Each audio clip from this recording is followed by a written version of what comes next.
In fact, Rema, for the first time can saluting. Rema Namakula wali mukyala nnyo. Fred Lumbuye yebazizza Rema Namakula ku nsonga ki? Wali kyali wange nnyo. Kenzo musuuza kansubire nti atuuse. Ebyama Eddy Kenzo nabyo bibino. Omuyimbi asabye omukulembeze w'eggwanga afune minisita akola ku nsonga z'abayimbi naye wuno of course namala mwegali mangi just wekomere bwekumizi kujika media ensibuko ya mawulire buterevu ntandise n'omukulu Fred Lumbuye ono agenze maso namwebaza bambi okugumikiriza embeera yonna gye yagumikiriza nagiyitamu mu biseera we yabeera n'omukulu Eddy Kenzo. Jukira ebiseera ebyo munange musajja mukulu ono nga takyasula mu nyumba, ono nga tava ku nnyonyi, wabula ng'omukyala yamusuula mu nnyumba, naye ebisingawo naawe byewulirireko. In fact, Rema, for the first time can saluting. Rema Namakula wali mukyala nnyo. Kubanga ono omwabo wasobola okuwangala n'ebbanga eryo osirikidde bingi maama. Rema Namakula oli mukyala nnyo. Bwabanga bawo mwali musula mu nju ayina endowooza nga yakatyuni. Rema wali mukazi nnyo. Abakazi bagumira bingi. Women are heroes. Rema you are hero. Kubanga asobola okubeera ne Kenzo ebbanga eryo byonna you are hero. Ate olina bingi by'osirikidde. Bubanga yita president asobola okubeera yogera ekigambo statement nga tezikwatagana. Rema I salute you are hero. Abakazi musirikira bingi nnyo. Bwanga Meja General w'amaka izoninga bwatyo ate nga guwasirika. In fact yo hero abakazi abalaba yazedda ku media n'akwabya. Rema yandibadde yakwabya dda naye olw'okuba nti gundi Hamza Sebunyabo yatwala omukazi n'atwala abaana n'omuto n'atwala wasigaza kiwongole. Bayigawo kansoke nkubuuza nga tonnajja kulumba Robert Kyagulanyi Ssenta mwasose kwebuuza ku bbawo ng'ojja okwogera kubanga ebiseera ebisinga tumanyi nti omukazi yenna bw'aba alina obuzibu ne bintu by'okuwujja ekiwojjolo ng'amaze ebbanga tawujja kiwojjolo anyiiganyiiga asiba emitaafu bintu abyasaayasa ayogera statement ezitakwataga n'abasajja bakikola. Buterevu oyo ye Fred Lumbuye adda mu luyimba taluwoomya naawe obyewuliriddeko. Eyeno nga nkujjeeyo waliwo munange avuddeyo nga gamba agenda kubanga munange ayabya Eddy Kenzo. Eddy Kenzo wali atudde ku time bomb, buli omu ayina ebyama bye ayagala kubanga munange abijjayo naye nono mwewulirireko. Kenzo nsooka okwebaza because Kenzo jjukira Kenzo wali kyali wange nnyo. Kenzo musuuza kansubire nti atuuse. Nkimanyi weewulira nnyo. Abantu abakumanyi nti weewulira Kenzo bali abantu aba. Nze ndowooza n'omuntu omulala. Kenzo weewulira nnyo ate omanyi nti omanyi. Kenzo musuuza nze we natuuka okulirizingira odi eyo. Kenzo jjukira nkyayinayo odi endala 2. Kubanga bwe natandika okwogera nasooka n'enkuwanga advice ku Rema wambuliranga ebintu bya Rema ebyo saabirikodinga because ebyo bya bufumbo.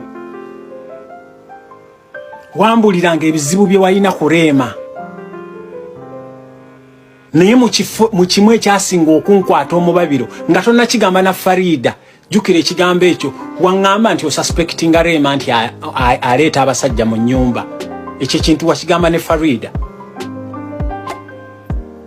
Eddy Kenzo ekibi weewulira nnyo ne Eddy Kenzo olwaleero nsazeewo nkwambule. Eddy musuuza njagala osembere ku vidiyo eno ngenda kukwambula because ola alongo mbadde nkulekeddewo mmase naye olwaleero njagala nkwambule.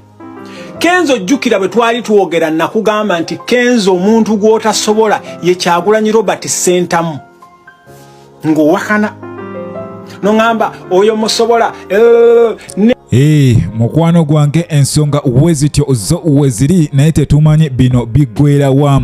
Eddy Kenzo buli lukya ayongera kubanga munange akulukusa maziga agamba bannange bannayuganda nga mbakolidde lwaki munange temubaawo ne mumbeererawo.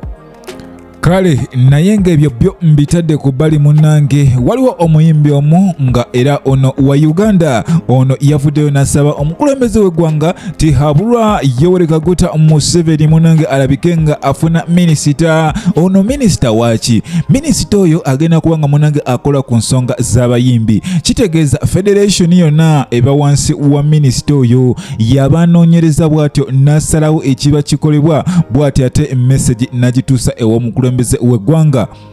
Ono nno si mulala, njogera ku muyimbi Pius Mayanja abangi gwe mumanyenga Palaso. Ono agamba zo ensonga za copyright okuzemaliriza obulungi gavumenti erina okuvaayo ne appointingayo munnange omuntu oba minisita nga yakola ku nsonga z'abayimbi.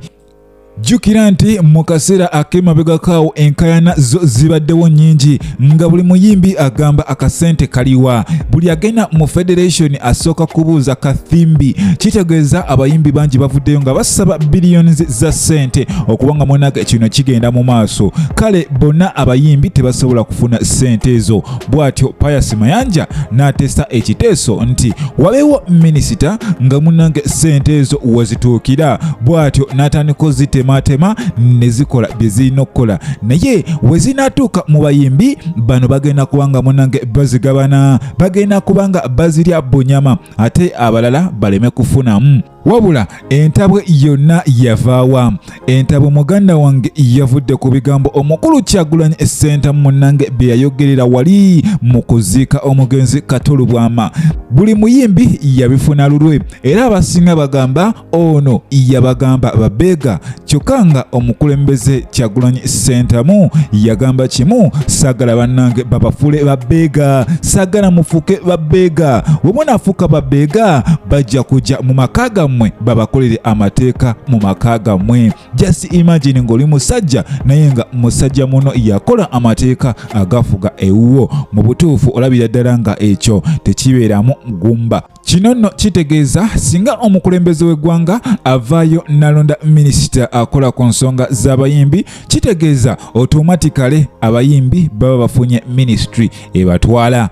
Wabula abantu ab'enjawulo bavuddeyo nga bagamba bannange gavumenti teyandibadde nga munange eyonoona ssente z'omusolo ng'eziwa abayimbi, because abasinga bo ssente zaabwe bazimalira mu mamotoka ga bbeeyi, bazimalira mu bakazi. Kale yandibadde nga ssente ezo eziteeka mu malwaliro, yandibadde nga ssente ezo eziteeka mu nguudo, sako n'okuzimba amasomero ag'omulembe abaana ab'eggwanga Uganda basome. Wabula ebyo nga mbitadde ku bbali munnange, abayimbi bo munnange bafunye style empya ey'okubatolinga era nga wenjogerera bino mukwano gwange, omuyimbi Eddy ono asuubiza okubanga munnange akola konsati ye omwaka guno nga tegunnabanga kuggwako. Ate n'omuyimbi Morris Kiria naye agamba guno omwaka naye agenda kutegeka konsati, naye nga konsati zino ziriyo ku date yemu.